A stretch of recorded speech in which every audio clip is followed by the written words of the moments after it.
Hi folks, this is video 149 and it'll be a discussion about my rehab at the Meadows in Dallas back in 2014. Today is May 13th, 2020. We're in the middle of the third month, I think, of sequester from the COVID-19 virus, or Wuhan virus. That's why I get hollered at by the lefties about blaming it on the Chinese, and that's where it came from. Anyway, a lot of places around the country are starting to open up, get back to work. Governor Wolf is starting to be called Emperor Wolf by some people, some talking heads on news media. He's really trying to drop the hammer on everybody if they decide to go back to work. Unemployment, lose your insurance, all kinds of crap. He has no authority to do any of that. But anyway, that doesn't have anything to do with my story, but I just thought I'd throw that out there. And like I said, it's May 13th. Kind of getting late to plant a garden. I just took Jake outside and there's a real heavy frost out there. Past week we've had rain, snow flurries. We had snow so bad. We had 4 or 5 whiteouts the other day. Didn't stay, but you couldn't see any. You couldn't hardly see the truck in the yard. Crazy weather. Crazy weather. Well, anyway, back in mid-2014, I wasn't doing too good. I only walk about 20 feet and I'd have to stop. And back then I didn't have a regular personal physician, because I'd still been traveling quite a lot. You know, I spent a few months in one state and 8 or 9 months in another state, and a few weeks in another state, so I really didn't have a chance to get a good doctor, or even a personal doctor, you know. So when I was back, I did go to chiropractor because I had a severe injury when I was working out in Iowa. I went to chiropractor and I laid on the bench and I turned blue. You know, he said, "You need to go to the hospital." I got hold of my sister. She took me up to the hospital. And I was in there for a week. To give you an idea, I was swelled up so bad. I weighed 397 pounds. I always been heavy. It was around 335, 340, sometimes 350, depending. But, you know, I've been that way for so long, it didn't bother me. But what I didn't know is I had a severe case of AFib. It was really getting to me. And because you have AFib, circulation is bad. Bottom of my heart was beating at 60 like it should, and the top was beating at 167. It took, went for a week in the hospital, got stabilized. Dr. Goodrich, Brenda Goodrich, was taking care of me, and I asked her if she'd take good new patients, and she said she would, so then I got myself a doctor. And I ended up going to rehab. Could have gone to Tunkhannock, but I really didn't want to. I had a chance to go to the Meadows, so I did that because daughter-in-law Christine works in the office there, and my grandson Connor was volunteering there. I figured give me a chance to see my grandkids because they live like 40 miles away, 45 miles, and I hardly ever saw them. So I did get to see them a few times while I was in there, and I was there 7 weeks. And the first night I was there, I was on the 3rd floor. Nurse came in and she was wrapping my legs. I put compression boots on my legs and wrapping them with elastic bandage and some medicated wrap underneath that. And she told me I was the only person on that floor in my right mind. And the place was pretty full, so I guess that's the only room they had for me. And I thought that was an odd statement. But I found out she was right. Turns out the third floor in the nursing home is where they take care of the Alzheimer and dementia patients. And I spent 7 weeks on that floor. My first indication of something was they were taking somebody down the hall in a wheelchair, and he wanted to be left off at Dallas. Let me off at Dallas, he says. I live in Dallas. The man thought he was on the bus.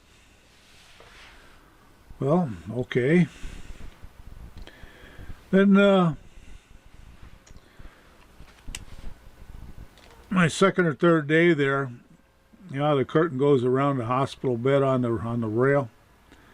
Well, hospital bed around my rail around my bed was the curtain was pushed almost back to the left, and to the left of my bed was the closet and the bathroom. All of a sudden, the curtain starts shaking from the wall side, and this lady came in on the wrong side of it. It's an older lady, of course, and she got all shook up when she saw me. So I buzzed the nurse because I didn't know what to do. And they come in, and I think her name was Elsie. And they said, Elsie, it's okay. We'll have to take you back to your room.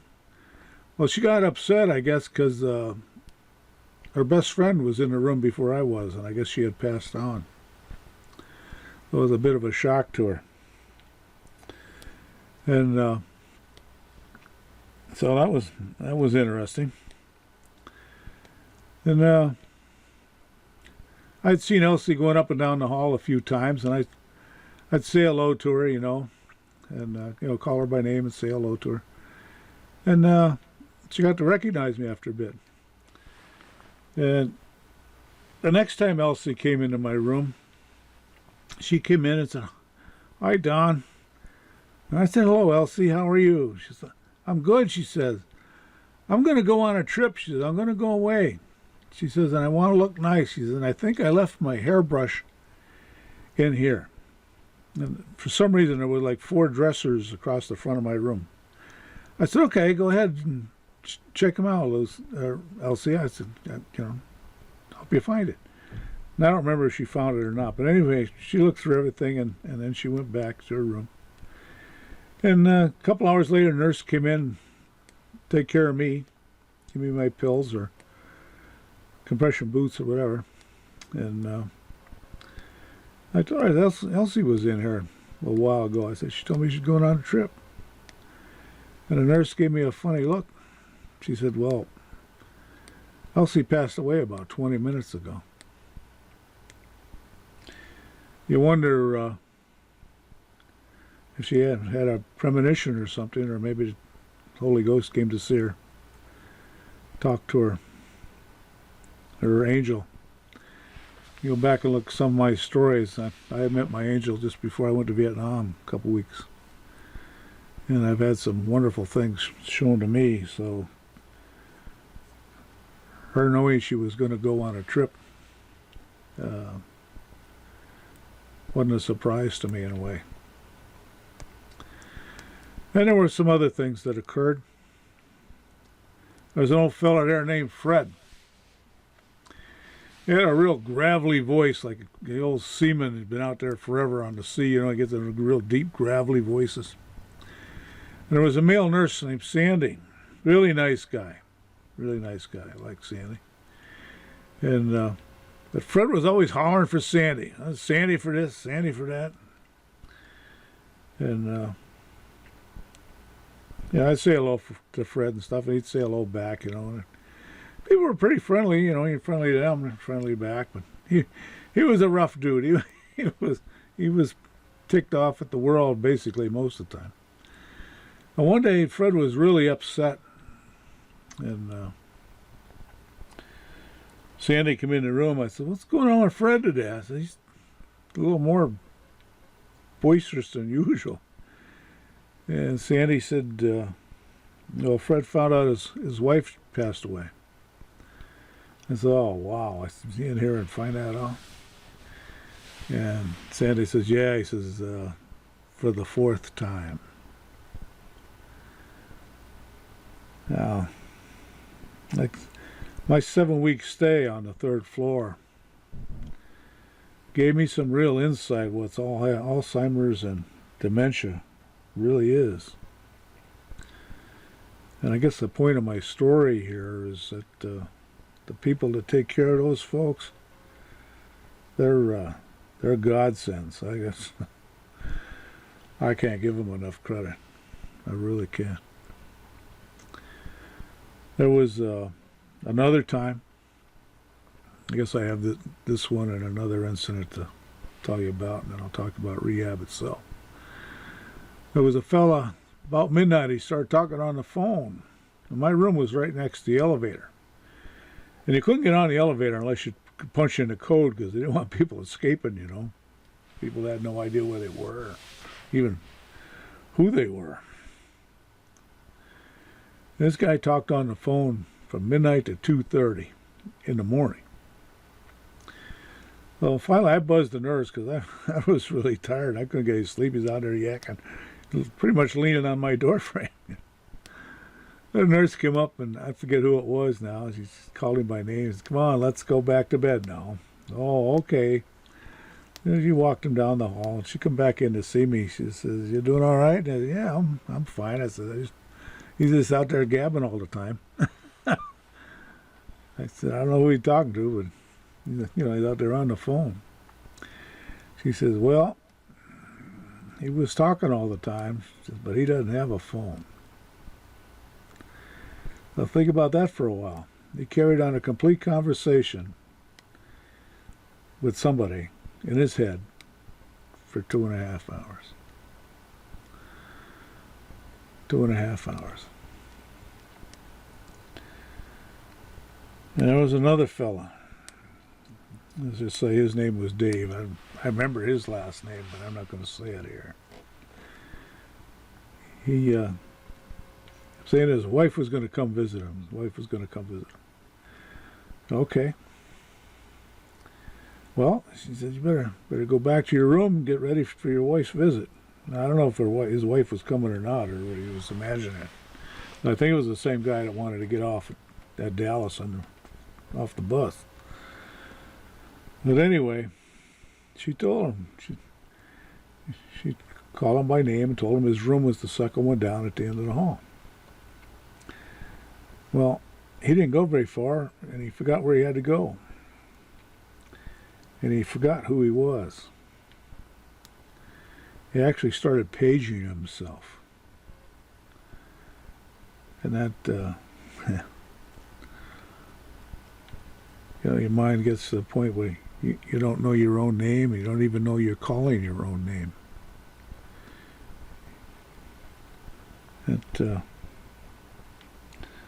Something to witness.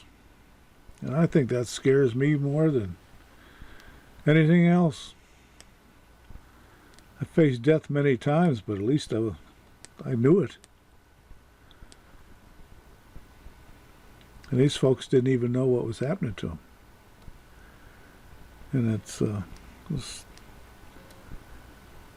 tough to watch and scary, You don't know what's going to happen.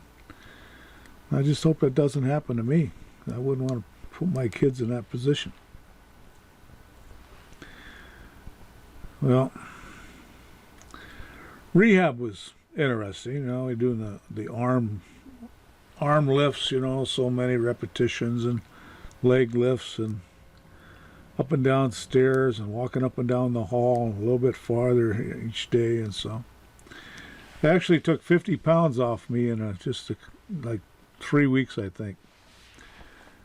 I was peeing so much, it was unbelievable. I got to where I was averaging 1.5 liters a day, but when I first started, it was more like 3 liters. I was getting calluses. I'd pee so much. I'd pee in that jug, Oh, man. I lost 50 pounds down there, just water. But and then rehab one day, and I was doing pretty good. And they had this set of steps they built out of plywood. And I would walk up and down and turn around on top and walk back down. I think it was 3 steps, I think. And I decided, well, just step up on the high side. So I went to step up on the high side, and my second toe on both feet is a little bit longer than my big toe. And I caught my toe on it and stumbled a little bit, and I caught myself, and my foot slammed down on that hollow plywood box and made a hell of a noise. And I looked around the room, and there was a whole room full of owls, because it's quiet in there pretty much, you know. The therapists are talking quietly to the patients and stuff. And there I go, kabam, on that plywood box. That scared the crap out of the whole place. That was kind of funny. And one of the things I remember in rehab was, we did the same thing all the time. Had this one lady, kind of reminded me of Aunt Rainey. Red hair and all. And she'd be walking me around, and she'd put me on this bicycle pedals things, that kind of thing.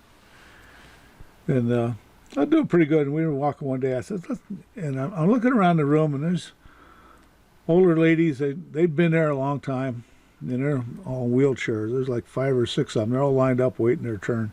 And they're just sitting there looking at their lap or looking at the floor. Well, I said to my therapist, I said, let's do something different today. He said, what do you want to do? I said, let's dance. But we danced, but we didn't get real carried away. It's still therapy. So we went slow. I let her keep the pace. We did a little bit of the 2-step. And then we did the 3-step waltz. And then we actually did the cha-cha, side by side and front to back. Slowly, And all those ladies in the wheelchairs, their heads picked up, and they were watching us, and the therapist says, is he getting it? And they said, oh, yeah, he's doing good, Yeah, they enjoyed the heck out of that. That's kind of what I wanted to accomplish there. Just do something different, We actually got an applause when we stopped. Don't see that too often in rehab. But anyway, I spent 7 weeks there. And like I said, I lost 7 pounds. And there's 50 pounds of water. I was there 7 weeks. And in fact, my doctor said, it's hard to tell you from the volunteers now, he says. We got to get you out of here. I said, yeah, that's probably true. And I did get to see my grandkids some. And I really haven't seen them much for about 6 years now, but Connor's going to be 21. He's going to college, Penn State. He works at the Meadows full time. He's doing activities director or assistant director or something. But with this lockdown and sequester now, they can't have any group activities for fear of spreading this virus that has declared war on the whole world. So his grandmother told me his main function is go around the rooms and talk to these people, especially the ones that don't get any visitors. So that's good. That's good. And he's taken relative courses at Penn State for that kind of work. So that's good. I'm really proud of him. And Abby, she's going to be 15.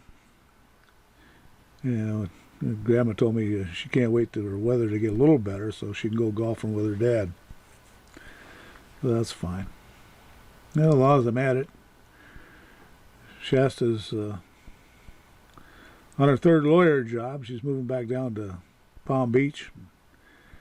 And her and Max are getting a place, and they're getting on with their life. He's graduating nursing school here shortly.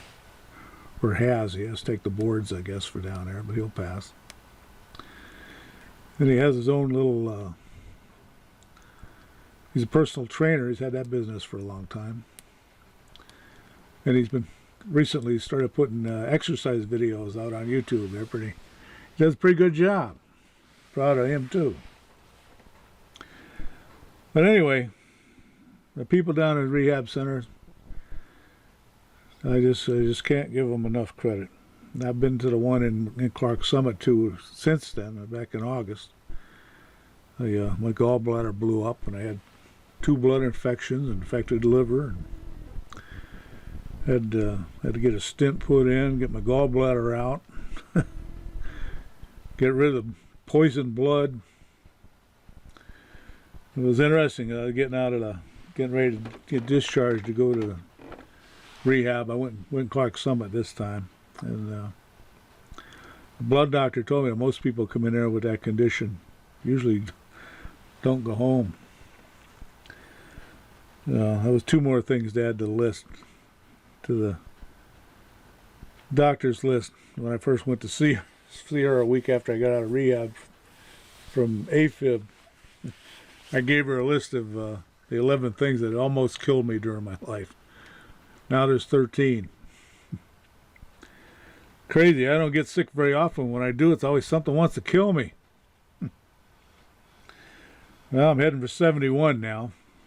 Only a couple months more to go. 71. So one of these days, whatever's going to jump on me is going to jump on me good. Well, anyway. That's my story. I can't give enough credit to the folks in the rehab centers. Both of them. They took really good care of me, and that kind of stuff I won't complain about insurance at all. I mean, saved my life. The gallbladder thing, like I said, that almost did me in. Gallbladder nailed me out. I was out here in the kitchen. It took me 4 hours to crawl 10 feet to get to the chair. And a couple hours to get into the chair. I talked about that on the 7th video about the 7th special event. I had to pray and ask my guardian angel to bring my phone to me. Well, I fell at 1 o'clock and I was getting put in the ambulance at 7:30. And my blood pressure, at one time, it was like 50/40 or something like that. Wasn't good. Well, rehab in both places was really good. Quite similar. And the second time, I kind of knew what was coming, and I got along good with the people, and I had good nurses. And one of the nurses, my neighbor, lives a quarter mile down the road here, like 3 houses away. Yeah. Well, I guess that's about it. I just wanted to give credit to those folks in rehab, and because it was an experience. I feel bad for the people that had to go through that, but I'm not even sure they know they are. And I pray to God that I stay open-minded and clear-minded right up to the end, like Great-Grandma Beyer did. She was sharp as a tack at 93 when she passed away. So I guess that's about it. That's about it. As usual, folks, I wish everyone all the best.